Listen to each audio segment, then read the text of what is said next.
Yes. Allez, je vous propose de démarrer la masterclass. Donc, je suis ravie de vous retrouver. C'est une petite masterclass que je propose parce que j'ai régulièrement des demandes de personnes qui me demandent des petits outils pour réguler le stress. Réguler le stress et la douleur de l'accouchement.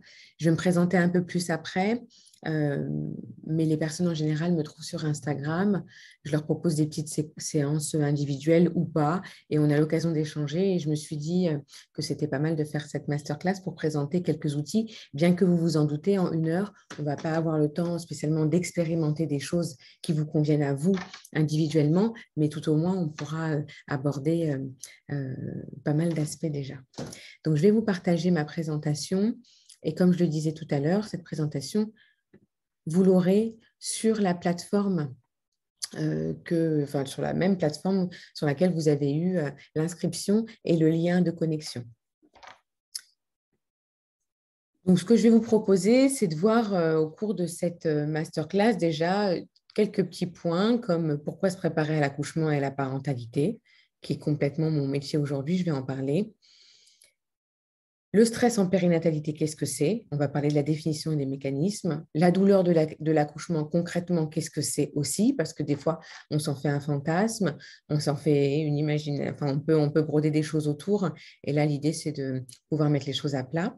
On va parler des contractions spécifiques de l'accouchement. Et en fait, quand on parle de douleur de l'accouchement, on parle spécifiquement des contractions, en tout cas bien souvent, même s'il peut y avoir d'autres douleurs, on va en parler. Les outils et les postures pour gérer les contractions. Au moment du travail, on parle des contractions douloureuses. On va parler aussi comment on reconnaît les vraies contractions de travail, bien que ce soit certainement des choses que vous avez vues dans le cadre de votre cycle de préparation à l'accouchement, si vous en avez. Et puis, comment préparer son postpartum dès maintenant, pendant le temps de grossesse. Alors, juste, je voudrais pas louper des nouvelles arrivées. Je ne sais pas si je peux revenir.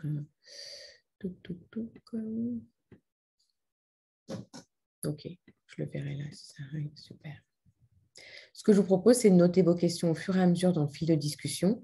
Comme ça, si je ne les vois pas instantanément, je pourrai y revenir sur le temps de questions-réponses réservé à la fin. Donc, je me présente pour celles que je ne connais pas, mais j'ai vu que dans l'audience, il y a quelques personnes que j'ai déjà eu à rencontrer plus ou moins précisément.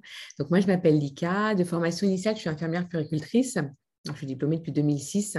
J'ai travaillé essentiellement dans l'accompagnement de la parentalité. J'ai fait un petit passage en maternité en début de carrière et puis ensuite, je dirais, en tant que responsable de crèche en France.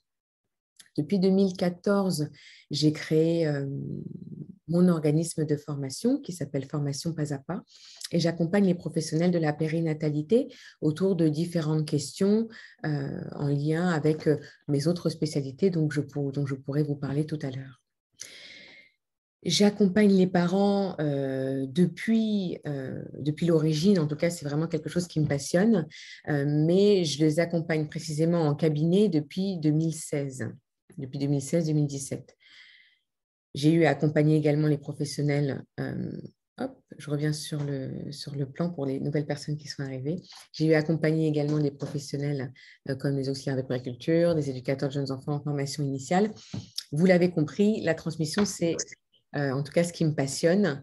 Et donc, j'en ai fait mon métier. Aujourd'hui, je suis entrepreneuse, donc j'ai plusieurs casquettes, j'ai plusieurs missions. Je continue à faire de la formation pour les professionnels de la périnatalité. Et j'accompagne également les parents de différentes façons. J'en parlerai peut-être plutôt vers la fin. Les nouvelles arrivées, je vous souhaite la bienvenue. Je vous propose d'éteindre vos micros et de me poser toutes vos questions si vous en avez besoin au niveau de la discussion, de l'onglet discussion. Donc, je suis technicienne en programmation neurolinguistique. Je ne sais pas si certaines connaissent, mais c'est une technique qui me permet d'approcher, en tout cas d'accompagner les personnes grâce au cheminement. On parlera tout à l'heure, et notamment dans la différence entre méthodes. Je ne sais pas qui a son micro ouvert. Ce que je vous propose, c'est d'éteindre le micro. Je vais mettre en muet. Voilà, j'y arrive. Je suis également certifiée en diagnostic, prévention et accompagnement du burn-out parental. Vous allez voir aussi que je suis assez sensible à la question de la dépression postpartum. Le burn-out parental, c'est quelque chose qui survient plutôt après, mais toutefois, les signes sont assez similaires, en tout cas, ce qui va nous alerter. J'ai un diplôme universitaire de psychothérapie par la pleine conscience et j'en parlerai aussi également tout à l'heure. C'est ce qui me permet aujourd'hui de proposer des cycles d'accompagnement et de préparation à la naissance et à la parentalité grâce à l'outil de la méditation de pleine conscience. Je suis professeure diplômée de yoga pré et postnatal, donc ça c'est un diplôme que j'ai ajouté je dirais à mon arc pour me permettre d'accompagner le lien corps-esprit et notamment de permettre par la mobilisation du corps de mieux se connaître.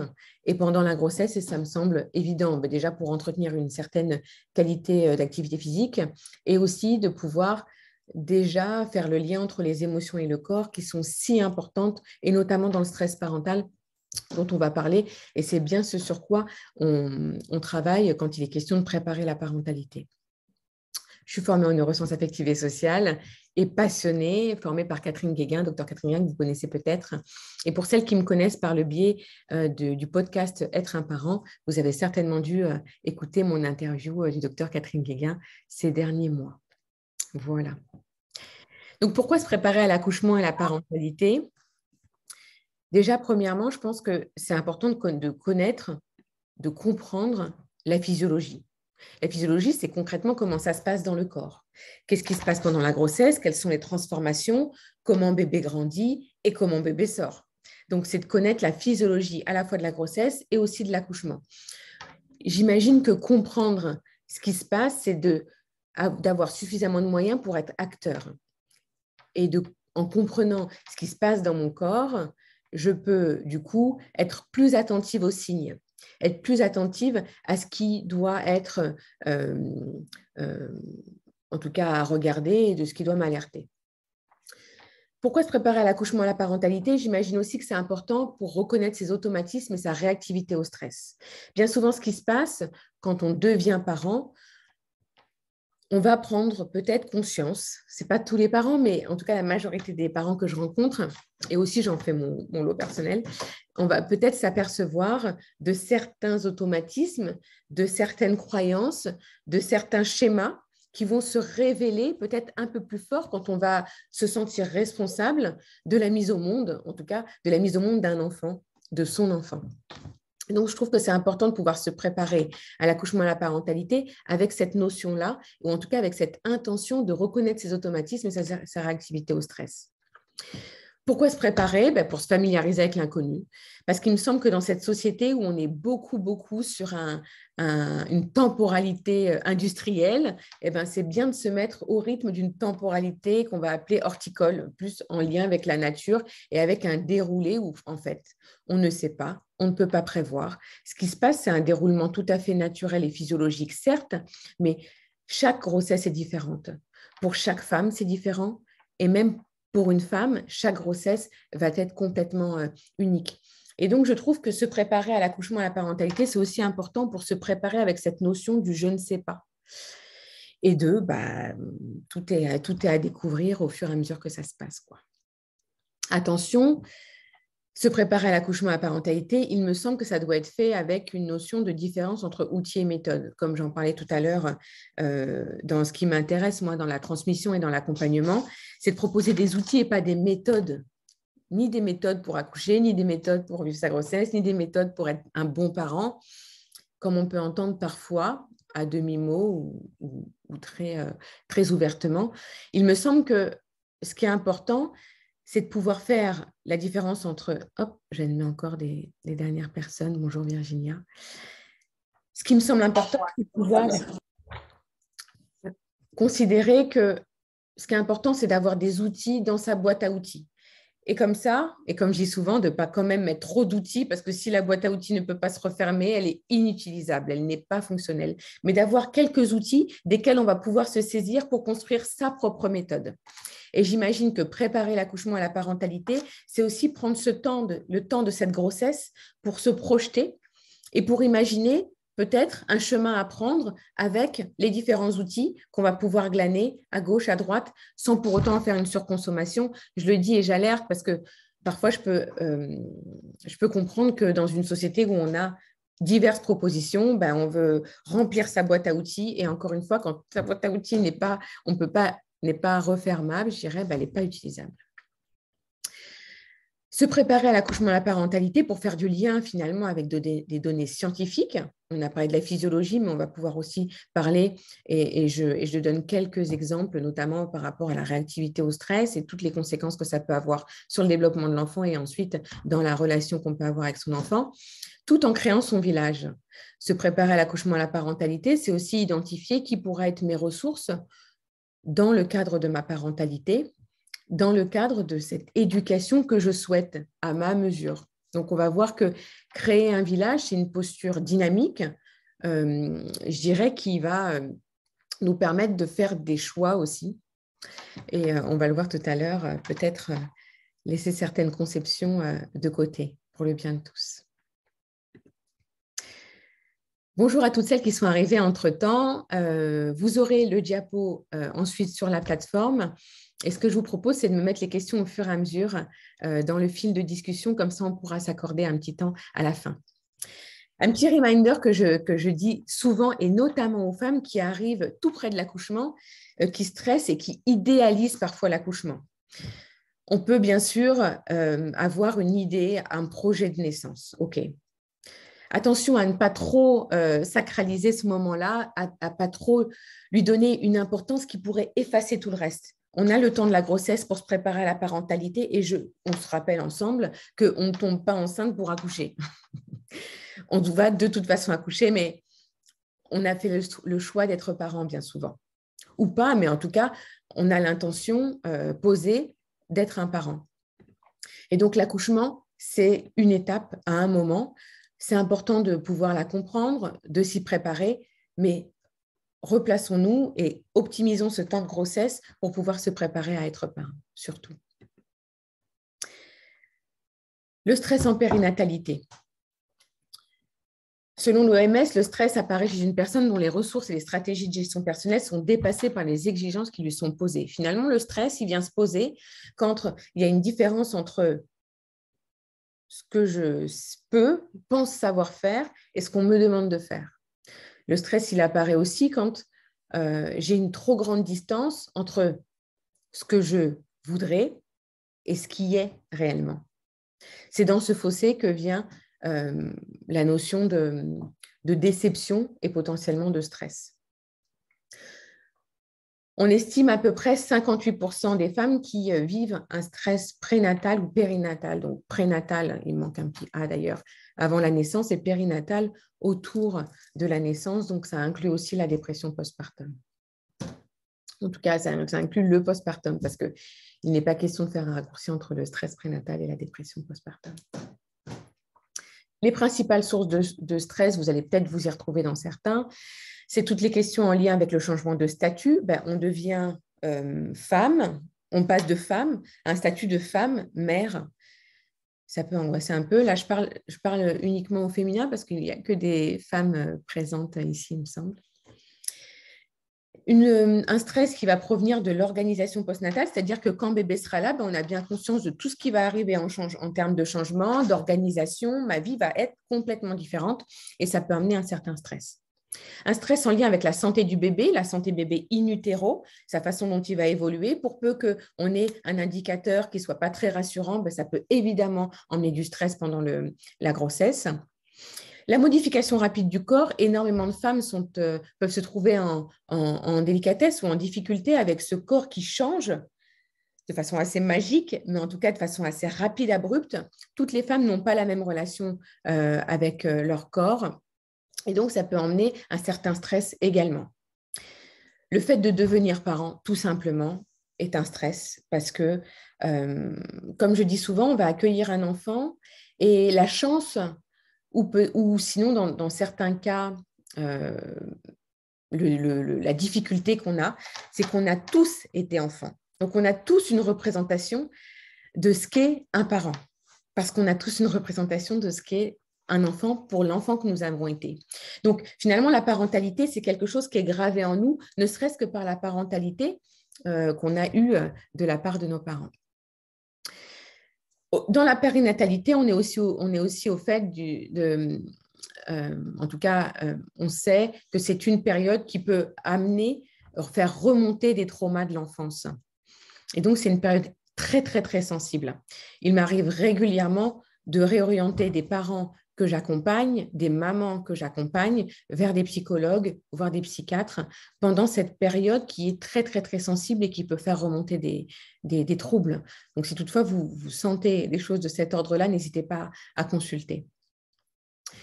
Et puis du stress, parce qu'il peut y avoir une différence entre le projet qu'on a, bon, déjà de naissance, mais aussi surtout de parentalité, qui peut être différent de l'expérience qu'on a eue de par nos parents. Et je rencontre beaucoup de femmes qui me disent, mais concrètement, je ne veux pas que mes parents vivent mal le fait que je vais faire autrement que eux. Et ça peut amener un petit stress, et c'est un stress qui va se prolonger longtemps pendant la parentalité, on en reparlera. Et bien sûr, en plus du stress face aux contractions, parce que le stress pendant la grossesse peut être aussi, on l'a dit, centralisé sur la peur de l'accouchement, bien sûr.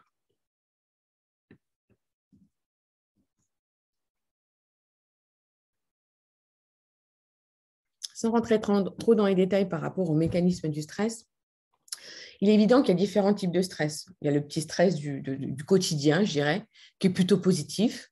Moi, par exemple, j'ai ressenti un petit stress avant de vous rencontrer, pour certaines pour la première fois. Et puis, même si je suis tout à fait à l'aise avec ce discours, parce que ça fait partie aujourd'hui de mon quotidien professionnel, eh ben, quand même, il y a un petit stress, mais c'est ce stress qui me permet d'aller vers vous, qui me permet d'aller de l'avant, qui me permet d'être finalement si à l'aise avec vous, bien que je ne vous vois pas toutes et que je connais mon attachement à mon besoin d'avoir une relation visuelle. Et le stress tolérable, et ma foi, le stress en périnatalité, le stress de la grossesse, il est plutôt dans cette gamme-là, dans cette zone-là, parce que c'est un peu plus fort que du stress du quotidien, parce que c'est quand même du stress qui nous fait cogiter, peut-être un peu plus que le stress positif qui apparaît pour pouvoir donner une dynamique. Et puis au-delà de ça, c'est du stress toxique. Et le stress toxique en périnatalité, on va s'en apercevoir quand les femmes vont peut-être pleurer régulièrement, avoir comme des crises d'angoisse au quotidien parce qu'elles vont vraiment rester focalisées sur une question, sur une frustration, sur une problématique. Et quand on est en boucle comme ça, ça peut devenir toxique. Des études montrent que le stress toxique particulièrement, donc le stress à forte dose, il accentue la réactivité. La réactivité, qu'est-ce que j'appelle réactivité? C'est cette façon qu'on a à réagir de façon abrupte aux choses sans se donner un petit temps de réflexion qui nous permettrait d'avoir une réponse un peu plus adaptée. Ça accentue les automatismes liés au schéma inconscient, c'est-à-dire qu'on en parlait tout à l'heure, on peut avoir un écart entre ce qu'on connaît bien et ce qu'on voudrait faire, mais malheureusement, malgré le fait qu'on veut bien faire, eh ben, quand on est stressé, on fait d'abord ce qu'on sait faire. Donc, dans la parentalité, malgré le fait qu'on ait envie de faire peut-être quelque chose de différent de ce qu'on a connu, dans des situations de stress, on fait d'abord ce qu'on connaît très bien. Donc, les schémas inconscients qui se remettent en place là. On sait que le stress à forte dose pendant la grossesse va impacter les structures cérébrales de bébé in utero. Alors, cette phrase-là, elle est un peu dure parce que parfois, quand je la dis, je me dis ça peut être reçu comme quelque chose d'assez culpabilisant. Moi, je voudrais que ce soit plutôt quelque chose où on est conscient de ça. Et donc, en étant conscient, eh ben, peut-être ça nous donne un peu plus de force d'agir justement à limiter ce stress-là pendant cette période où finalement, on a un impact sur notre physiologie, mais aussi sur la physiologie de bébé. Bien sûr que le stress à forte dose va impacter l'accouchement et notamment la durée de l'accouchement, puisqu'on le sait et on le verra tout à l'heure, pendant l'accouchement, on va se mettre dans quelque chose de très intériorisé, un peu comme le chat qui accouche. Je ne sais pas si vous avez déjà vu un chat accoucher. Moi, j'avais une grand-mère qui avait toujours des chats tout pleins dans sa maison. Et je voyais bien quand elle mettait bas, quand les chats accouchaient, enfin, ce n'est pas comme ça qu'on dit, quand elles mettaient bas leur enfant, leur petit chaton, il suffisait qu'on les surprenne et hop, elles arrêtaient d'accoucher et elles filaient dans une autre pièce.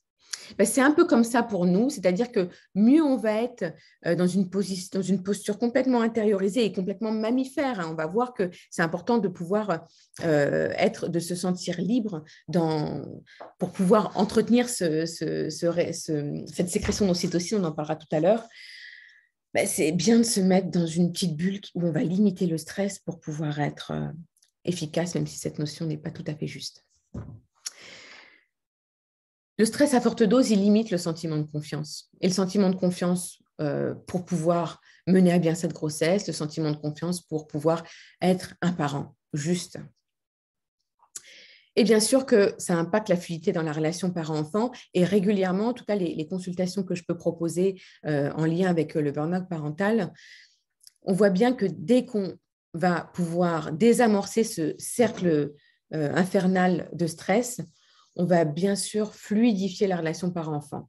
Je travaille, moi, aujourd'hui, essentiellement pour le bien-être de l'enfant et pourtant, je ne rencontre pas tant d'enfants que ça. J'interviens essentiellement sur le parent parce que j'ai confiance, en tout cas, j'ai conscience au fait que en limitant son stress, il va de toute façon rendre une fluidité dans la relation et permettre à l'enfant d'être beaucoup mieux au quotidien. Douleur de l'accouchement, qu'est-ce que c'est? Déjà, il faut juste être au clair avec le fait qu'on a une conception de la douleur, bien souvent, qui est liée avec de la maladie ou un accident. Quand on a mal, on s'inquiète parce que ça nous alerte d'un problème dans notre corps. La douleur de l'accouchement, ce n'est pas tout à fait ce type de douleur-là, ce n'est pas du tout ce type de douleur-là, en fait. C'est ce qu'on appelle une douleur transformatrice. Il y a un autre moment dans notre vie où on a des douleurs transformatrices. Je ne sais pas si vous savez quel moment. Je vais vous le dire, c'est le moment où on a la poussée dentaire. Les dents qui poussent pour un enfant ou même pour un enfant, pour un nourrisson ou pour un enfant plus grand. On a d'autres douleurs transformatrices, toujours dans la prime enfance, quand on a des poussées de croissance. On peut avoir des douleurs au niveau osseux. C'est ce qu'on appelle des douleurs transformatrices. Donc, je vous dis ça parce que ça change tout de considérer cette douleur comme quelque chose de positif. La première raison pour laquelle on a du mal avec la douleur de l'accouchement, c'est parce qu'on l'associe à de la douleur connue, et donc la douleur qu'on a eue quand on s'est fait une entorse, une fracture, qu'on a eu une maladie, etc. Et donc notre cerveau, il se dit « oups, oups, danger ». Et on va le voir tout à l'heure, le cerveau, il a une grande importance, en tout cas dans la possible gestion de cette douleur. Ce qu'il faut se rappeler, c'est que le corps n'est pas capable de créer des douleurs qu'il ne saurait gérer. Et ça, c'est important juste de se rappeler que le corps, la nature est bien faite et que cette douleur-là, elle a une utilité. Et donc, le fait de pouvoir se le répéter comme ça, comme un mantra, ça va aussi nous aider à la vivre. Je voudrais vous dire, je spoil un peu, mais qu'il n'y a pas, ou alors très, très, très, très, très peu d'accouchement sans douleur. Je parle de démarrage d'accouchement parce que même si on a un projet de péridurale, même si à la fin on arrive sur une césarienne, on va avoir de toute façon un démarrage de contractions qui vont être, je ne vous le cache pas, très douloureuses. Dans mes accompagnements, j'accompagne à faire la différence précise entre douleur et souffrance. La douleur, c'est quelque chose de factuel, c'est quelque chose qu'on ressent dans le corps, c'est quelque chose qui est de l'ordre de la sensation intense. Et la souffrance, c'est tout ce que le cerveau nous offre à penser de cette douleur. Et donc, le problème dans l'accouchement, c'est justement que le cerveau, il va broder tout plein de choses autour de cette douleur au point de nous rendre la vie infernale. Et c'est cette souffrance qui nous fait peur finalement. Donc, dans l'accompagnement et puis dans les différents outils que je vais vous proposer là, l'idée, c'est de pouvoir vraiment tout le temps dissocier la douleur de la souffrance. Ce n'est pas l'intensité de la douleur qui est insupportable, mais c'est bien l'idée qu'on s'en fait. Et donc, dans l'accompagnement que je vous propose là, déjà en peu de temps, mais sinon au long terme, c'est vraiment de pouvoir dissocier cette douleur ponctuelle, factuelle, et toutes les idées qui sont autour. Ce qui augmente le ressenti et ce qui rend l'expérience insupportable, c'est la détresse psychologique, et je le vois, enfin en tout cas, on le voit dans les temps de travail en lien avec l'accouchement. Détresse psychologique liée à la peur de ne pas pouvoir faire face à cet inconfort. Donc, on est bien dans des notions de stress. Et aussi parfois la peur de ne pas pouvoir assumer, je dirais, toutes ces réactions archaïques et complètement animales. Pour les mamans qui ont déjà accouché, vous voyez bien, ces douleurs-là, elles nous emmènent dans quelque chose de très, très archaïque et très, très mammifère. Et en fait, parfois, on a peur de se laisser aller dans ce mouvement-là. Et malheureusement, c'est ce qui fait qu'on va freiner le processus naturel. Les contractions de l'accouchement, elles ne durent pas plus d'1 minute. Au maximum, c'est 1 minute. Les contractions de l'accouchement, en termes de douleur, ça va être uniquement des étirements parce que finalement, c'est l'utérus qui s'étend et se contracte. De la pesanteur parce que c'est bébé qui s'engage dans le bassin et qui va faire un poids au niveau du col, mais qui est tellement utile pour pouvoir l'ouvrir. Et puis des contractures parce que c'est en fait une contraction, c'est une contracture musculaire. Lors d'une contraction, c'est l'utérus qui va se mettre sous tension. Et ce qu'il faut savoir, c'est que l'utérus, c'est un des muscles, voire le muscle le plus puissant de notre organisme.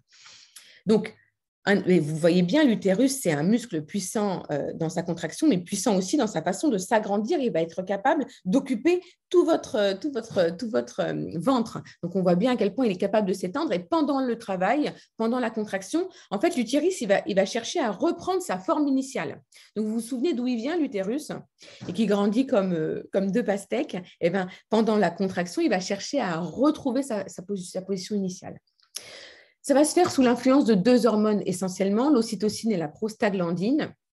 Et on le verra, l'ocytocine, par la formule magique de rétrocontrôle positif, plus on va en sécréter et plus on va en sécréter. Mais pour ça, il faut pouvoir se maintenir pendant tout le temps du travail dans cette posture intériorisée et de vécu sans distraction, en limitant au maximum toutes les pensées en lien avec l'expérience douloureuse. Je vous ai mis un petit schéma là, qui est tiré du livre de Nancy Bardaki, qui montre à quel point, finalement, quand la contraction arrive, si là, la contraction arrive, oh là là, merde, oh putain, ça arrive, oh non, j'ai mal, oh là là, oh ça fait mal, oh ça fait mal. Et tout ce qu'on peut mettre en œuvre en termes de pensées qui sont liées à des sentiments et pas des émotions ponctuelles, mais vraiment des expériences sentimentales, c'est ce qui va rendre l'expérience totalement horrible. La contraction telle que vous la voyez là, donc qui dure au maximum 1 minute, en fait, elle se passe vraiment comme une vague. C'est-à-dire qu'elle monte de plus en plus et arrivée à un pic, elle descend progressivement.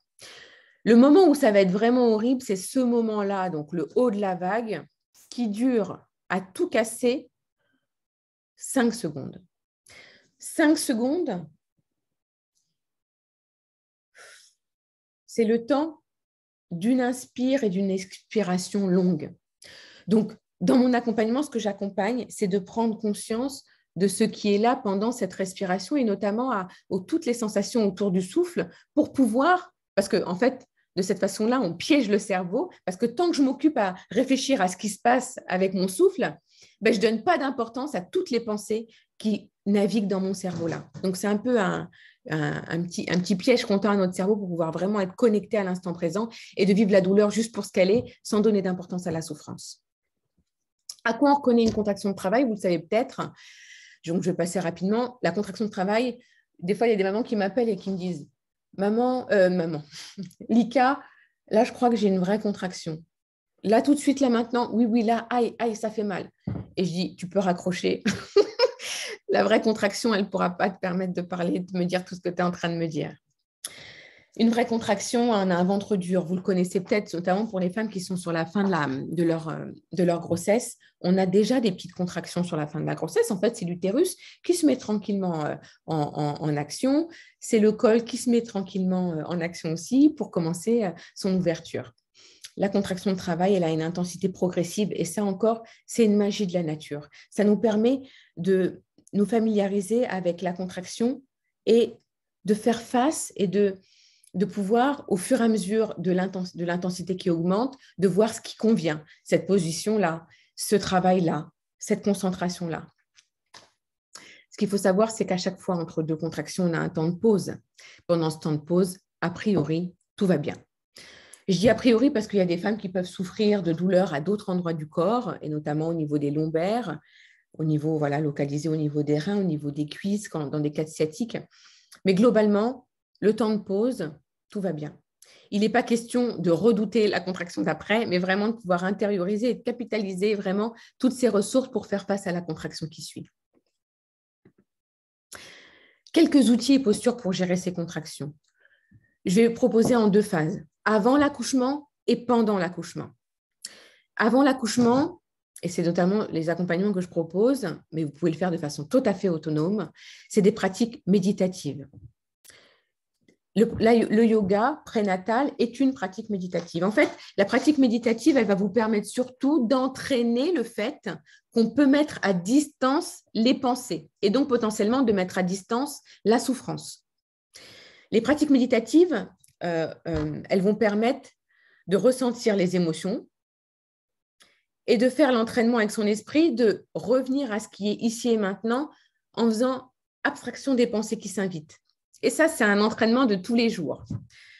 Même après de nombreuses années de méditation, de toute façon, la méditation est d'accord, en tout cas celle de pleine conscience, ce n'est pas une pratique zen, ce n'est pas une pratique qui fait que tout va bien, je vais bien, c'est une pratique qui permet de voir ici et maintenant comment je vais et ce qui est présent à chaque instant.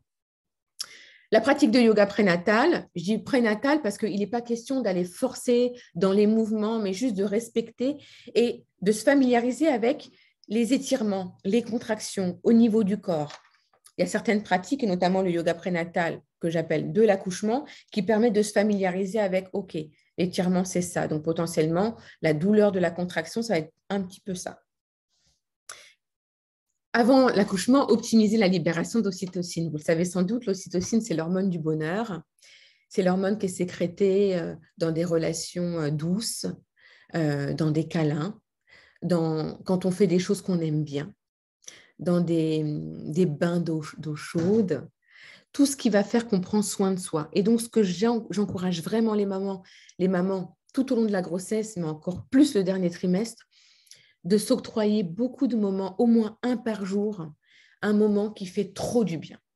Un moment où on se dit « Ah ouais, le kiff ». Et du coup, on entraîne le cercle vertueux, comme je vous parlais tout à l'heure, d'ocytocine.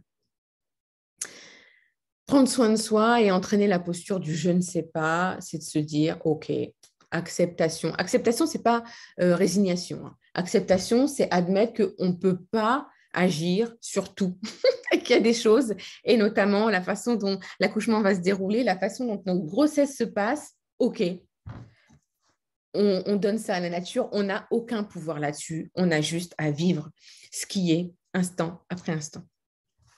Ce qu'on peut faire en amont de l'accouchement, et vous l'avez fait certainement, c'est choisir son lieu d'accouchement en conscience. C'est-à-dire que je sais pourquoi j'ai choisi cet accouchement. C'était plus pratique pour moi parce que c'est à côté de la maison. C'était top parce qu'il y avait une salle nature. C'était top parce que l'aide-soignante qui va m'accompagner ou le gynéco ou la gynéco, il est vraiment top. Elle est vraiment top. Enfin voilà, d'optimiser, en tout cas, de faire confiance en ses choix. Mais en tout cas, de faire des choix. Ce que je voudrais dire aussi, peut-être en amont de l'accouchement, c'est que la méditation, vraiment, je dirais à une dose quand même d'entraînement régulier, elle offre la possibilité de décrypter plus lisiblement les situations, de faire des choix justes au bon moment et aussi d'avoir un espace de créativité. Et ça, on le remarque, et les mamans que j'accompagne, là actuellement, je suis sur un cycle MBCP, je vous en parlais après, et on voit bien au fur et à mesure des semaines, puisque pendant 8 semaines, j'accompagne enfin, je dis 8 semaines, mais il y a une maman qui est en salle d'accouchement aujourd'hui, donc elle ne fera pas les 8 semaines, mais en tout cas, les semaines où j'accompagne, on entraîne, puisque je propose des exercices 6 jours par semaine, de 30 minutes. Et donc, en entraînant, et on le voit, et c'est génial de voir le résultat. Aujourd'hui, on a eu une séance sur le dialogue exploratoire et la façon dont les idées viennent de façon beaucoup plus créatrice. Et on a la possibilité du choix qui vient, qui est très utile pour l'accouchement. Et pour gérer des contractions, c'est certain. Pendant l'accouchement, comment gérer les contractions? Donc, je vous l'ai dit, attention, focalisez sur la respiration. On va faire un petit exercice tout à l'heure. Donc, j'inspire quand j'inspire, j'expire quand j'expire. Et au moins, pendant ce temps-là, ben, je ne suis pas ailleurs. Je ne suis pas dans « oh putain, oh là là, oh non, c'est horrible ». Parce que tout ça, ce sont bien des créations mentales. Ok. Et de revenir à la respiration, on ne laisse pas la place à la souffrance. Des massages au niveau du sacrum en fonction de la personne qui va vous accompagner. Ça peut être votre conjoint, votre conjointe, votre doula, la personne de confiance avec qui vous souhaitez accoucher. Va pouvoir vous faire des petits massages dans le bas du dos et ça, c'est super soulageant. Avec ou sans huile. Des massages ou des points de pression comme ça, c'est super, ça soulage beaucoup. Des bains chauds. Alors, les bains chauds, pendant les premières contractions avant le vrai travail, ça peut les faire disparaître complètement. Pour les vraies contractions du travail, ça les diminue, mais ça ne les enlève pas. Parce qu'on ne m'appelait pas pour me dire « Mélika, je fais un bain chaud, j'ai encore mal ». Non, on a de toute façon mal, mais ça peut contribuer à les diminuer un petit peu. Et de faire ces petites attentions focalisées dans un bain chaud, ça optimise encore la possibilité de mieux vivre les contractions de travail. Optimisation des temps de pause, j'en ai parlé, mais on considère que le temps de pause, il est plus long que la contraction, mais on n'est pas à gauche, à droite, à regarder ses messages, à interpeller ou autre. On est vraiment dans sa bulle et on attend, on est en posture de présence à ce qui est et ce qui vient. De cette façon aussi, on va voir que la contraction, quand elle s'installe progressivement et c'est vraiment le moment où on est au pic, où on a besoin de mettre tout en œuvre, et notamment l'attention focalisée, pour laisser passer en fait cette vague. C'est vraiment une vague qu'on doit laisser passer. J'accompagne aussi les mamans à s'entraîner aux sons graves. Alors, vous en avez déjà peut-être entendu parler, mais les sons graves, comme des sons qu'on va faire sur l'expiration ou le you, tout au long de l'expire. En fait, on vérifie que ça a un impact parce que ça ouvre le périnée. Ça fait vibrer le diaphragme, ça fait vibrer finalement des organes qui permettent une détente dans le bas-ventre. Donc, les sons graves, ça peut marcher. Je vois sur les personnes que j'accompagne, il y en a pas mal qui me disent que ça les a aidés pendant les contractions de travail. Et puis, les mantras, là, j'ai une maman que j'accompagne actuellement, j'ai donné cet exemple-là, qui, quand elle inspire, elle pense s'élever, et quand elle expire, elle pense s'élargir. Elle inspire, comme si elle se levait, elle expire, elle s'élargit. En fait, c'est encore pareil, c'est un piège qu'on tend au cerveau, au préfrontal, là, qui réfléchit beaucoup trop et qui mériterait d'être déposé de côté pendant les contractions. Et donc, c'est encore un mantra qui permet de piéger le cerveau juste pour être présent aux sensations sans laisser la place aux créations mentales. Voilà. Donc, quand la douleur est prise pour ce qu'elle est, eh ben, elle permet vraiment à la femme de rentrer dans un état d'intériorisation qui va permettre la sécrétion d'endorphine. Et c'est en ça que je trouve, encore une fois, que la nature est vraiment magique parce que l'endorphine, celle qu'on retrouve quand on est complètement dans sa bulle, qu'on est complètement, je dirais, dans ce moment-là, la libération d'endorphine magique, c'est un opiacé antidouleur. Donc, ça va même nous aider à vivre l'instant. Donc, vraiment, vraiment, vraiment, dans la mesure du possible, faites en sorte que cet accouchement soit possible dans une bulle complètement fermée, sans se soucier du regard des autres, vraiment. Je vous ai mis là quelques positions. Pour celles qui sont arrivées entre-temps, donc ce diapo, vous l'aurez sur la plateforme, donc vous pourrez le visualiser. Vous voyez là les points de pression dont je vous parlais tout à l'heure. Elle est suspendue par une écharpe. Ça, c'est pas mal parce que du coup, ça enlève toute la tension de poids du haut du corps. Un étirement, ouverture du bassin, ça peut aider déjà pendant la grossesse avec une écharpe qu'on enroule et on demande à son partenaire, à sa partenaire de tirer. Et ça détend énormément et ça contribue à l'ouverture du bassin. Et puis là, ce que j'appelle le pendu, encore une fois, mais de la même façon que là, elle a utilisé avec l'écharpe, ça permet de détendre le haut du corps et d'enlever le poids et les pressions du haut du corps. Préparer son postpartum. Moi, comme je dis souvent, une fois qu'on s'est préparé aux contractions de l'accouchement, ce n'est pas fini.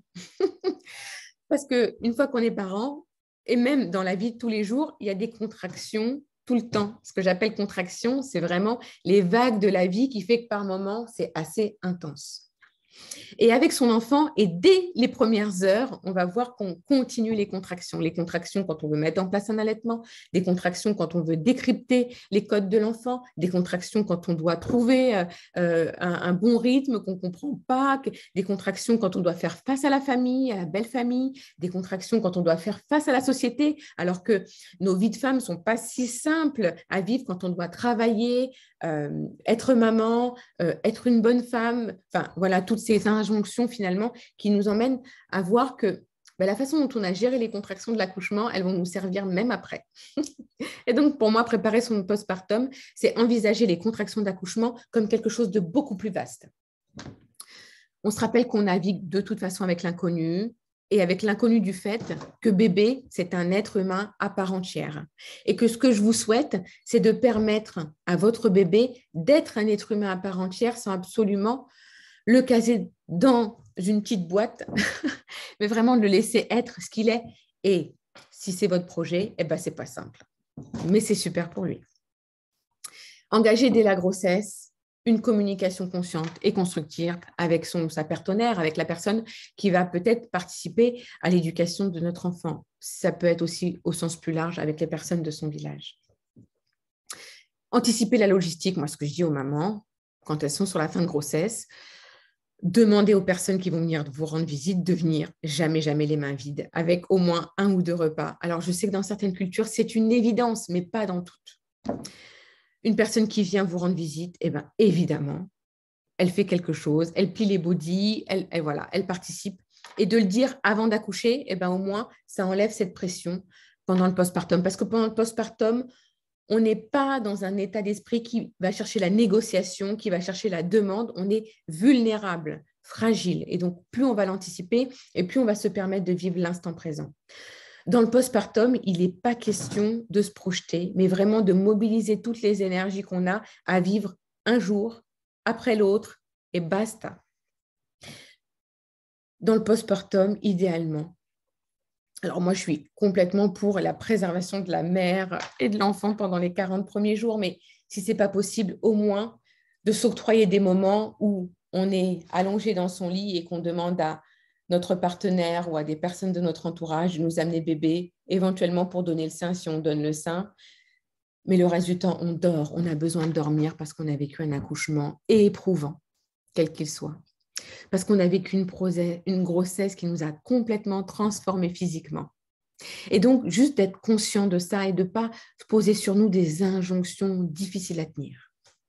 Au moins les 6 premières semaines, s'il vous plaît. Pour préparer son postpartum, on prévoit son village et on prévoit de se faire aider, je l'ai dit. Et puis, on s'informe sur les cycles de bébé. Sur la fin de mes accompagnements prénataux, on finit au moins 2 séances sur c'est quoi un bébé, c'est quoi ses besoins, concrètement, comment ça va se passer. Aussi, pour avoir de la connaissance, comme je disais tout à l'heure, c'est très important d'avoir de la connaissance pour pouvoir se préparer et se positionner en acteur de ce qui se passe. Pour finaliser, je reviens juste sur mes formules d'accompagnement et ça nous permet comme ça de prolonger éventuellement cette petit échange qu'on aura eu là. Je le redis, mais moi, je travaille beaucoup sur les croyances limitantes et les transmissions et les schémas intergénérationnels qui nous freinent, mine de rien, beaucoup dans la pleine vie de notre parentalité. Je contribue à augmenter les flexibilités cognitives parce que par la méditation, finalement, on va ouvrir notre champ et notre façon de voir finalement la réalité. La réalité pour ce qu'elle est, sans associer trop nos représentations qui peuvent parfois être un peu bloquantes. J'accompagne à accueillir les émotions, à gérer son stress et à augmenter finalement son sentiment de compétence parentale parce que c'est quand on perd confiance à son sentiment de compétence parentale que finalement on perd pied, on limite la fluidité dans la relation avec l'enfant. Je finis rapidement le diapo et puis après, je rallumerai ma pleine caméra pour reprendre contact avec vous et on pourra passer au temps de questions-réponses. Mes formules d'accompagnement, je les passe rapidement. Je ne vais pas les détailler là, vous aurez la possibilité de le voir. Individuel ou en couple, collectif également sur les programmes MBCP. Sachez que le programme MBCP, je le fais aussi en individuel. C'est assez rare, mais c'est quelque chose que je peux faire. Et au lieu de 8 séances, on peut le faire sur un peu moins. Et puis, je fais aussi des séances individuelles de yoga. Et je proposerai prochainement des séances sur des programmes en ligne de façon à être complètement autonome avec des séances pour premier, deuxième, troisième trimestre et aussi du yoga postpartum parce que le yoga ne s'arrête pas à la naissance de l'enfant. Les formules d'accompagnement, donc là, sachez qu'il y a un prochain cycle qui commence le 14 avril. Pour la majorité d'entre vous, de toute façon, ça ne vous concerne pas parce que c'est pour des mamans qui accoucheraient plutôt fin juin jusqu'à septembre. Et puis après, j'ai un autre cycle. En fait, j'ai régulièrement des cycles tous les 2 mois. Et donc, voilà, le prix en CFA, il est à 150 000 francs CFA parce que je sais qu'il y a quelques mamans qui nous rejoignent du Sénégal. Pour celles qui me connaissent, vous m'avez certainement connue sur Instagram. J'ai également un podcast Être un parent et puis le site internet que je vous invite à visiter pour avoir quelques éléments, un blog qui fonctionne assez bien et puis toujours ma boîte mail qui est ouverte pour tous les échanges. Voilà. Avant de passer aux questions, je vais vous proposer juste un petit exercice pour celles qui veulent, pour vous montrer un peu à quoi ressemble la méditation de pleine conscience dont je vous parle. C'est-à-dire juste là, de prendre quelques instants pour déposer votre esprit et juste observer que quoi que vous fassiez, à chaque mot que je dis, votre esprit fonctionne et certainement qu'il brode des idées, des pensées autour de ce que je dis ou il est en train de travailler sur ce qui s'est passé ou ce qui se passera après, sur des ruminations avant, sur des projections d'après. Posez votre attention sur la respiration et juste de prendre conscience ou de vous mettre en tout cas au contact du souffle là où il est le plus perceptible, en limitant les distractions avec l'extérieur, peut-être en fermant les yeux ou en regardant avec un regard doux posé devant vous. Et juste de prendre conscience du souffle qui rentre dans vos narines, qui passe dans votre gorge, qui descend pour remplir vos poumons et qui ressort. Alors, la méditation de pleine conscience, des personnes me disent « j'y arrive pas, c'est pas pour moi ». C'est vrai que c'est pas pour tout le monde, mais comprenez qu'il n'y a absolument rien à réussir. Et à chaque fois que des pensées s'invitent et que je perçois ce moment-là où je suis prise par mes pensées et que je décide de ramener mon attention sur la respiration, c'est un moment de pleine conscience. Et moi, par exemple, il m'arrive pendant 1 minute de méditation de revenir à ma respiration 100 de fois. J'exagère, mais c'est vraiment ça. Et à chaque fois que je ramène, que j'arrête mes pensées, que je ramène d'une façon délibérée, ferme et bienveillante, mon esprit sur la respiration, sur le souffle à l'endroit où il est le plus perceptible, eh bien, c'est un moment de pleine conscience.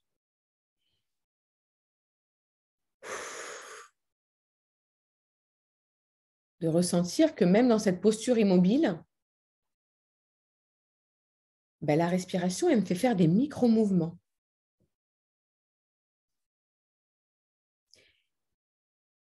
Et pour piéger mon cerveau, quand je porte attention sur ces micro-mouvements, je ne suis pas dans mes pensées.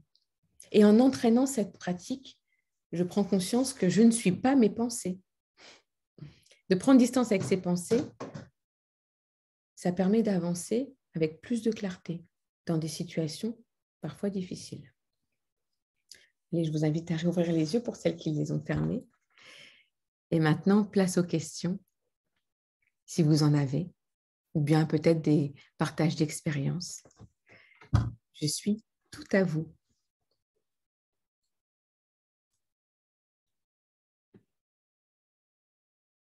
Vous pouvez ouvrir le micro pour parler ou alors me mettre des questions dans le fil de la discussion, comme vous le souhaitez. Vous pouvez ouvrir ou pas vos caméras, c'est vous qui décidez.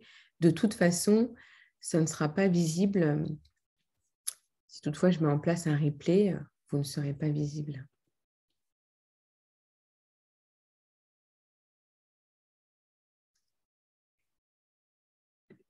Ah ben, il y a Virginie qui est là. Virginie est une de des mamans que j'accompagne actuellement sur le MBCP. Merci Virginie. Je ne savais pas que tu étais restée jusque-là. Parce que Virginie, ça a été une redite plus pour elle, puisqu'on en est déjà à la 8e séance.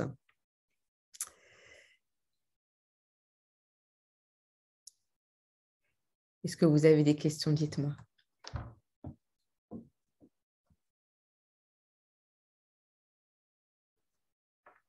Est-ce que vous avez eu des notions peut-être nouvelles, différentes, qui corroborent avec l'accompagnement que vous avez pu avoir peut-être avec votre sage-femme? Dites-moi. Bon, aujourd'hui, j'ai un groupe très discret. Je vais parler un petit peu. Il n'y a pas beaucoup de voix comme je suis enrhumée, Audrey, du coup. Moi, je n'ai pas forcément de questions, juste partager que c'était très riche et intéressant, du coup, en termes d'approche. Super, je suis ravie que ça vous convienne, Audrey. Merci pour ce partage. Moi, je voulais intervenir aussi, si c'est possible. Bien sûr. Merci déjà, Lika, parce que c'était vraiment super. Effectivement, je rejoins ce qui a été dit avant. Et donc, moi, j'ai voulu suivre voilà, cette séance pour préparer mon deuxième accouchement. Et en fait, c'est vrai que pour le premier, je m'étais beaucoup concentrée sur la respiration et tout ça, mais quand j'ai eu un travail où j'ai eu 36 heures de travail, mais de vrai travail. Donc, c'était assez long. Et il y avait des moments où j'arrivais plus à me concentrer sur cette respiration-là, justement, alors que c'est vraiment quelque chose qui qui permet de faire passer la douleur. Et je voulais savoir quelle méthode, est-ce que c'est plutôt de la méditation, est-ce que c'est, vers quoi il faut plutôt s'axer pour rester concentré là-dessus. Ouais. Merci pour cette question, Marie. Effectivement, pour les accouchements très longs, ce que je propose plutôt, effectivement, c'est des temps pleinement de méditation. Et après, il y a le moment où on décroche. Ben, finalement, c'est bien parce que des pensées s'invitent. Vous êtes d'accord avec ça, Marie? Vous avez observé que si ça devenait compliqué, c'est parce que vous n'aviez plus la force. Oui, c'était exactement ça et je me sentais désespérée, quoi. Exactement. Et être désespéré, c'est un état d'âme. Et pendant l'accouchement, ce n'est pas relié spécifiquement à une émotion, bien que l'émotion de frustration soit présente, mais c'est vraiment un sentiment qu'on a laissé vivre dans nos pensées. Et donc, c'est pour ça que la méditation, elle va être d'autant plus importante pendant les temps de pause, les moments où on a pas mal, de pouvoir faire peut-être un scan corporel, d'aller vérifier toutes les zones dans le corps où ça va bien, de se reconnecter avec ce qui va bien. Et là, on va aller donner un petit coup de boost à l'ocytocine qui va permettre au moment de la méditation, de la contraction, de continuer sur cette méditation, mais surtout, voilà, de allier les postures, les bruits peut-être, parce que après, quand la respiration ne convient pas, on peut aller sur des mantras. Comme je vous disais, certaines mamans se saisissent beaucoup des ohms sur l'expire parce que ça force en fait à pouvoir être vraiment totalement du début à la fin sur l'expire. Ce qui est important pendant une contraction, c'est d'avoir des expirations plus longues que des inspirations. Et vous voyez,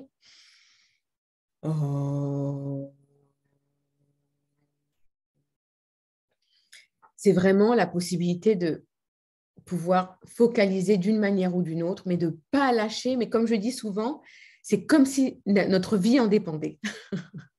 Je donne des petits, quand je propose des accompagnements, que ce soit individuels ou collectifs, je donne des petits podcasts, des petits audios qui durent 1 minute. Et du coup, certaines mères, elles me disent, je t'ai écouté pendant 1 minute et moi, je lâche pas et je dis comme si ta vie en dépend, tu te concentres sur l'expire, l'inspire.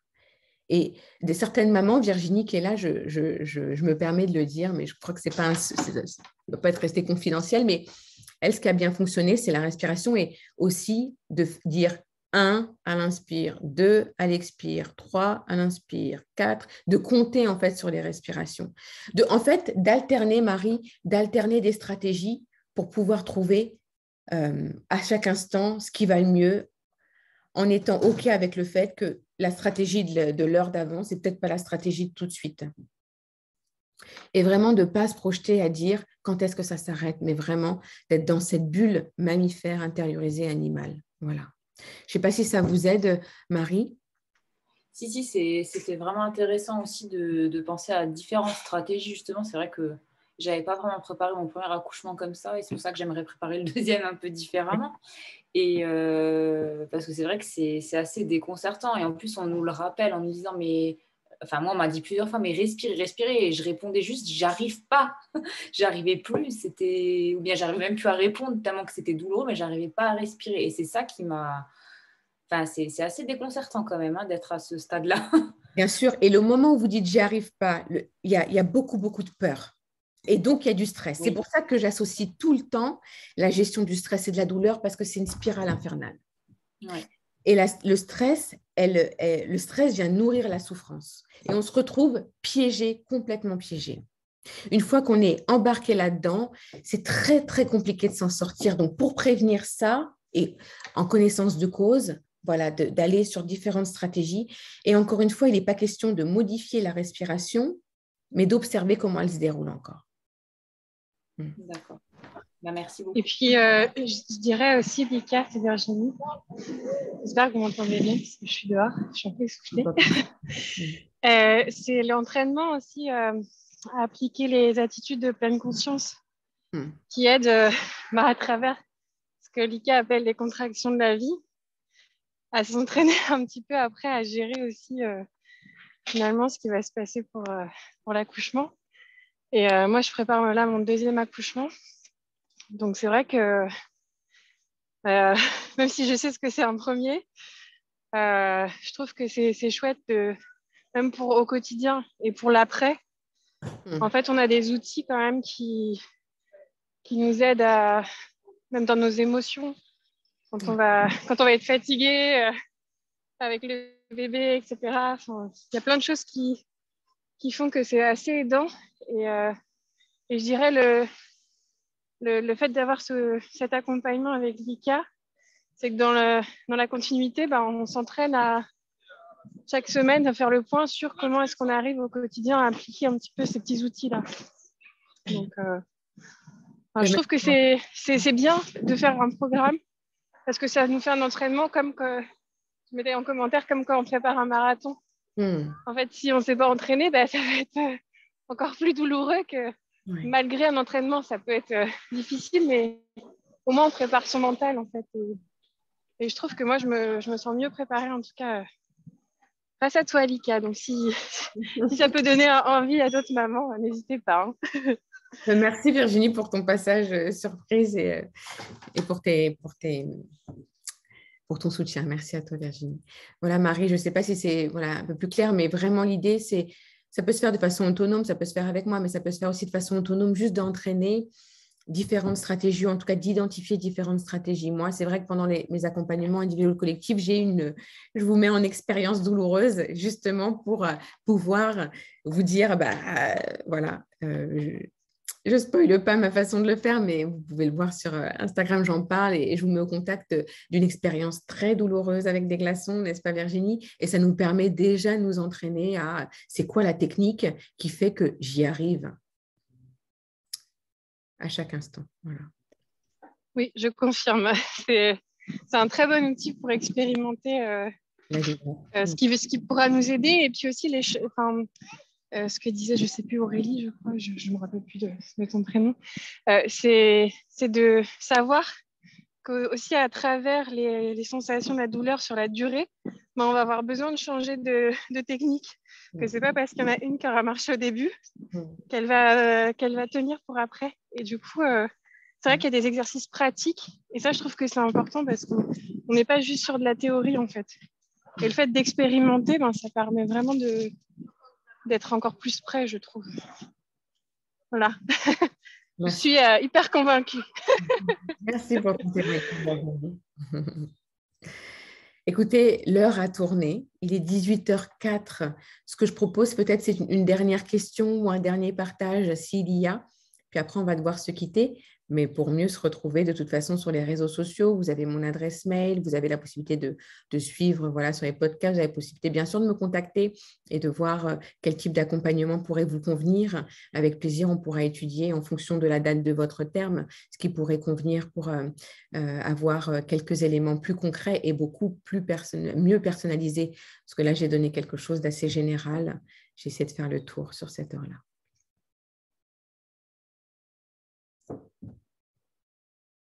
Est-ce que quelqu'un veut prendre la parole?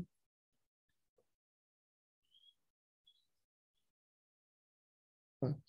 Il me semble qu'alors qu'on a fait le tour, je suis vraiment ravie d'avoir pu échanger avec vous.